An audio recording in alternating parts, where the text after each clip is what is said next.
Hello everyone, सभी को नमस्कार। मैं मुकेश वर्मा आपका मोस्ट वेलकम करता हूं आपके अपने YouTube channel engineer Mukesh sir classes में।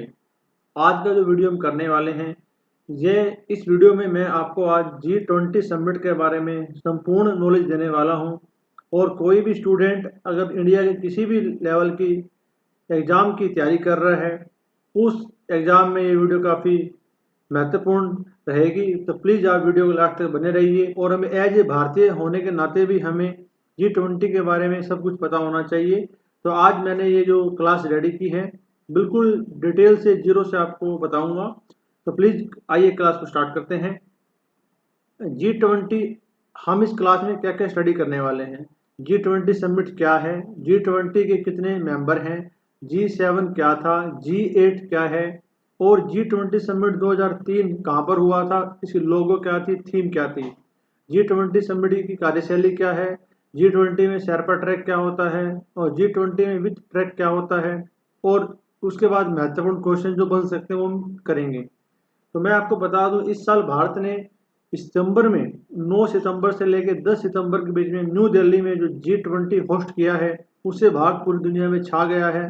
और हमें काफ़ी प्राउड फील होता है कि इंडिया ने पहली बार G20 सम्मेलन का आयोजन किया और भारत ने उसमें एक मंच पे सभी पावरफुल कंट्रियों को एक साथ लेके आया और अपना जो उसका एजेंडा था उसके ऊपर में सभी ने अपनी सहमति प्रकट की। तो आइए क्लास को स्टार्ट करते हैं। सबसे पहले मैं बताना चाहूँगा कि G20 क्या है। G20 एक समूह है 20 देशों का, जिसमें 19 देश हैं और एक यूरोपियन संघ था। लेकिन इस साल भारत ने अफ्रीकन संघ को शामिल कर लिया है, जिससे आगे इसका नाम G21 होने वाला है। जो अभी जो इसको आपको याद रखना है वो G20 याद रखना है। यह क्या काम करता है, यह एक वैश्विक अर्थव्यवस्था से संबंधित मुद्दों, जैसे किसी भी देश में अगर कोई फाइनेंस के रिगार्डिंग संकट आता है, या जलवायु परिवर्तन संबंधी सतत विकास को, उनको मुद्दों को सोल्व करने की कोशिश करता है। और किसी भी देश में अगर किसी की इमरजेंसी आ जाती है तो सभी देश मिलकर सपोर्ट करते हैं। और जो ये G20 के मेंबर हैं 20 देश, ये देश क्या क्यों इम्पोर्टेंट है, क्योंकि पूरी दुनिया का 80% ये लोग विश्व उत्पाद का उत्पादन करते हैं।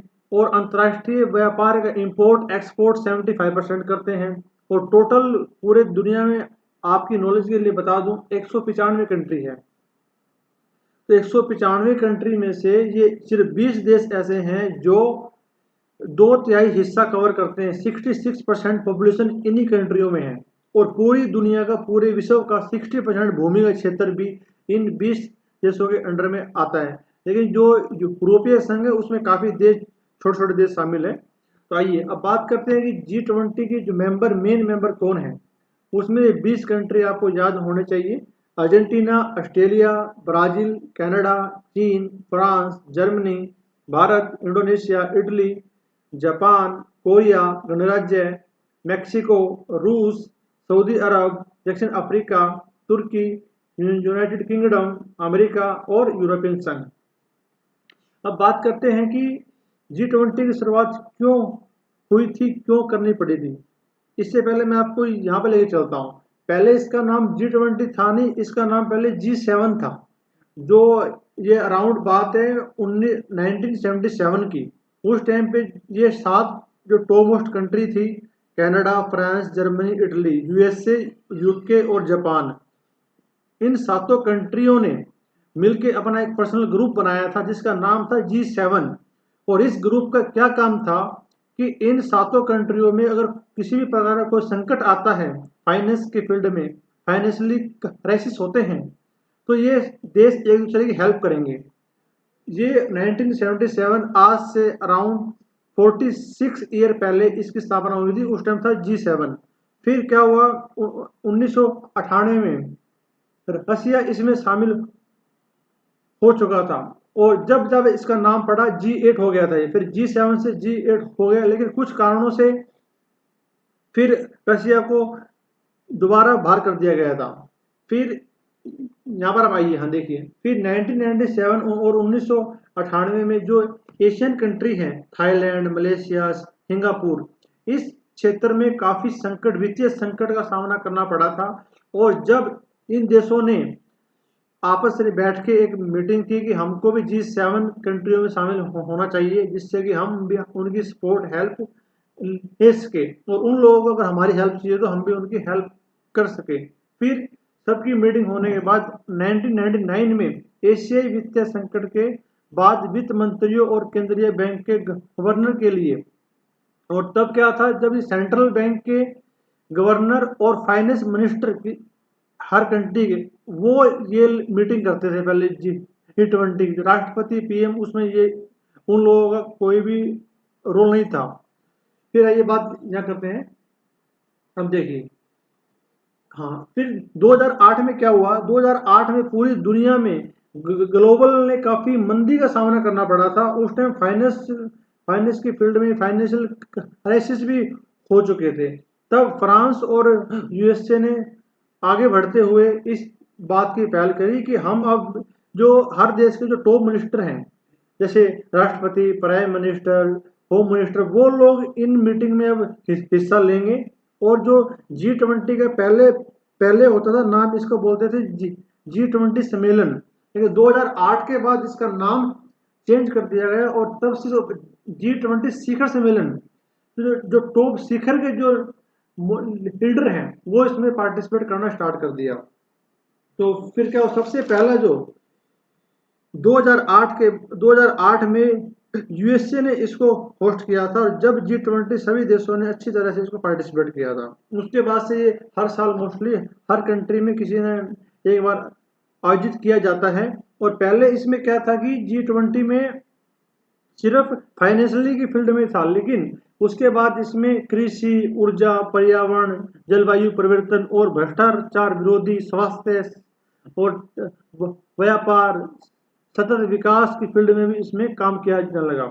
अब जब भी मीटिंग होती है एक साल में, सभी मुद्दों पर एजेंडा बना के रेडी करते हैं, और उन्हीं मुद्दों पर अभी डिस्कशन होता है। अब ये देखिए, इस बार जो भारत ने क्यों फेमस, क्योंकि इस साल पहली बार भारत ने होस्ट किया है, और G20 बनने के बाद पहली बार हुआ है। और 9 से 10 सितंबर आपको तारीख याद रखनी है, 2023 में न्यू दिल्ली में इसको होस्ट किया गया था, तो काफी चर्चा में भी था। तो देश, पूरे वर्ल्ड के जो टॉप मोस्ट लीडर थे वो यहाँ पर पहुंचे थे। अब बात करते हैं कि इंडिया ने अपने पास में अध्यक्षता होने के नाते 9 कंट्री ऐसे भी हैं जो इसके मेंबर हैं नहीं, लेकिन फिर भी इंडिया के पास पावर थी, तो उनको एज ए गेस्ट कंट्री के रूप में इनवाइट किया था कि आप भी आइए और आपके साथ भी हम लोग ये चीजें शेयर करना चाहते हैं। तो भारत ने ये क्वेश्चन पूछा जाएगा कि भारत ने कितने देशों को एज ए गेस्ट कंट्री के रूप में इनवाइट किया था। तो बांग्लादेश, मिस्र, Mauritius, Netherlands, Nigeria, Oman, Singapore, Spain और संयुक्त अरब अमीरात, टोटल ये यूएई जिसको बोलते हैं, टोटल 9 कंट्री आपको याद रखने हैं। अब चलिए, अब बात करते हैं कि इस बार जो काफी फेमस था और काफी न्यूज में आपने देखा होगा कि G20 की ट्रोइका के बारे में काफी डिस्कशन था। ये ट्रोइका क्या होती है, ट्रोइका क्या होती है कि 3 कंट्रियों को मिलकर बनती है, कि पिछले साल किस कंट्री ने होस्ट किया, वर्तमान में कौन कंट्री होस्ट कर रहा है, और फ्यूचर में कौन कंट्री होस्ट करने वाला है। तो इस साल जो भारत में बनी है वो इंडोनेशिया में 2022 में होस्ट किया था, 2023 में भारत ने अभी होस्ट किया है, और 2024 में ब्राजील में। तो जो G20 की प्रेसिडेंसी है वो इन 3 कंट्रियों ने अब 3 साल में की है, तो इसको बोला जाता है G20 की ट्रोइका। ये 2 देश आपको ध्यान रखने हैं, पिछले साल इंडोनेशिया में हुआ था और आने वाले साल में ब्राजील में होगा। ये क्वेश्चन बनने की पूरी पूरी संभावना है। अब बात करते हैं कि जो G20 था उसको भी 5 ग्रुप में बांट दिया गया था, और ये 5 ग्रुप ऐसे हैं कि फिर इन 5 ग्रुपों में भी जो मतलब हर साल होस्ट करने की पावर होती है वो इन 5 ग्रुप को मेंबर को ही मिलती है। तो इस बार भारत को सेकंड ग्रुप में रखा गया है, ये आपको ध्यान रखना है। अब बात करते हैं मोस्ट इम्पोर्टेंट जो क्वेश्चन बनने की संभावना है। इस क्वेश्चन में क्या आएगा कि G20 2023 की लोगो और थीम क्या थी। ये जो आप यहाँ पर देख पा रहे हैं G20, यहाँ पर पूरी पृथ्वी है और पृथ्वी के नीचे में कमल का चिन्ह। तो ये हमारा पूरा, और नीचे लिखा हुआ भारत 2023 इंडिया, ये हमारा भारत का लोगो था। और जो थीम है, ये जो इसके नीचे लिखी देखिए, ये देखिए वसुदेव कुटुंबकम। इसका अर्थ होता है one earth one family one future, एक पृथ्वी एक परिवार और एक ही भविष्य। तो भारत का G20 अध्यक्षता का विषय क्या था? वसुधैव कुटुंब। और इसका मतलब क्या होता है? एक पृथ्वी एक कुटुंब एक भविष्य। और यह भारत के धरोहर संस्कृत पाठ के महाउपनिषद से लिया गया, ये आपको ध्यान रखना है। थीम और लोगो कंपल्सरी। और मैं जानकारी के लिए बता दूं, जो ये लोगो बना था, इस लोगो बनाने में 4 कलर का यूज किया गया था, केसरिया रंग, सफेद रंग, हरा रंग और नीला रंग। और ये जो वसुदेव कुटुंब है, ये देवनागरी लिपि में लिखा गया है। आइए चलते हैं नेक्स्ट।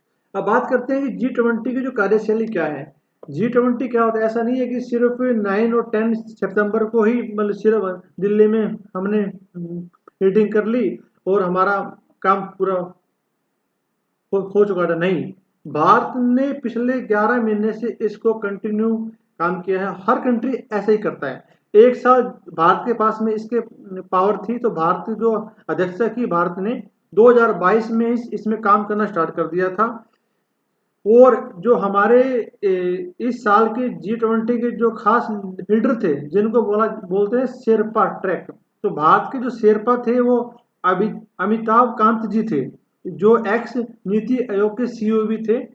नरेंद्र मोदी जी ने इनको नियुक्त किया था और इनके रोल में भारत ने टोटल एक साल में 185 से लेकर 200 मीटिंग करी है। तो 60 शहरों, भारत के 60 शहरों में, उदयपुर, जयपुर, बेंगलोर, हम्पी, अहमदाबाद, ऐसे टोटल भारत के 60 शहरों में टोटल 185 मीटिंग की है। और 185 मीटिंग करने के बाद वहां पर फाइनेंस ट्रैक के बारे में, जो हर कंट्री का फाइनेंस मिनिस्टर आया था, सेंट्रल बैंक का गवर्नर आया था, उसके बाद जो हमारे मतलब जो हम ये यहाँ पर देखिए, जो इसमें लिखा B20, C20 Y20 W20, जो इंडिया के जो टॉप जो 20 बिजनेस है, यूथ है, वुमेन, लेबर, इन सभी के मुद्दों पर बातचीत हुई, मीटिंग हुई। और जो हमारे जो ये अमिताभ कांत जी होते हैं, ये शेरपा होते हैं और ये डायरेक्टली रिपोर्ट करते हैं प्राइम मिनिस्टर जी को। तो आपको ये बात ध्यान रखना है कि टोटल 185 मीटिंग हुई थी 60 शहरों में। और भारत के इस साल के शेरपा थे अमिताभ कांत जी। ठीक है। आइए, ये सभी क्वेश्चन, सभी डाटा जो मैंने बहुत मेहनत लगी है, प्लीज वीडियो को आप लाइक कीजिए और चैनल को सब्सक्राइब कीजिए। ऐसे ही ऑथेंटिक डाटा के साथ मैं वीडियो आपके लिए फ्यूचर में लाता रहूंगा और ये हर एग्जाम में काम आने वाली है आपकी। चलते नेट देखिए, ये था। और इस बार इंडिया का जो G20 का एजेंडा क्या था, जो मैंने अभी देखिए, मैंने अभी आपको बोला था कि U20, P20, S20, जो business, tourism, youth, women, climate, labour, हर मुद्दों पर बातचीत की गई है। तो एक एजेंडा भारत ने किया था ready, focus on climate action and sustainable development. इस बात को आपको ध्यान रखना है। और इसके अलावा the agenda G20 summit 2023 includes issues like economic aid to developing countries, reform of the World Bank and IMF, new rules for cryptocurrency, emphasis on food and energy security, climate change, and the economic and social impact of the Russia-Ukraine war are all these issues will be discussed। और ये issue भी वहाँ पर सभी discuss किए गए हैं। यहाँ तक मुझे होप है स्टूडेंट आपको वीडियो का आप एंजॉय कर रहे हैं। आज क्लास हमें यहाँ भी समाप्त होगी। अब बात करते हैं जो क्वेश्चन बनने की क्या संभावना है। आज मैं आपके लिए 4 क्वेश्चन मैंने डिस्कस करने वाला हूं, जो आपको कमेंट करके हमको सेंड करना है कि G20 समिट का एजेंडा क्या था और किस कंट्री ने G20 समिट 2023 को होस्ट किया है। और जो आपको ये देखिए फोटो में जो आपको जो दिख रहा है, ये इसका नाम है कोणार्क का सूर्य टेम्पल का ये रथ है। इस बार काफी फेमस रहा है, पूरे वर्ल्ड वाइड मोदी जी ने इसको प्रचलित किया है। तो आपको इसके बारे में बताना है कौन सी स्टेट में है और मैं आपको हिंट देता हूँ, इसको निर्माण करवाया था नरसिंह वर्मन प्रथम द्वितीय शासक थे, उन्होंने इसको निर्माण कराया था। और 2 क्वेश्चन आप और लिख लीजिए। G20 का पहला सम्मेलन कब हुआ था और भारत G20 सम्मेलन का सदस्य कब बना था, ये आपको कमेंट करके बोलना है। तो मुझे होप है कि आप सभी ने वीडियो को एंजॉय किया होगा और आपको अच्छी लगेगी ये नॉलेज। तो प्लीज़ वीडियो को लाइक कीजिए और चैनल को सब्सक्राइब कीजिए। मिलते हैं नेक्स्ट वीडियो में। Have a nice day.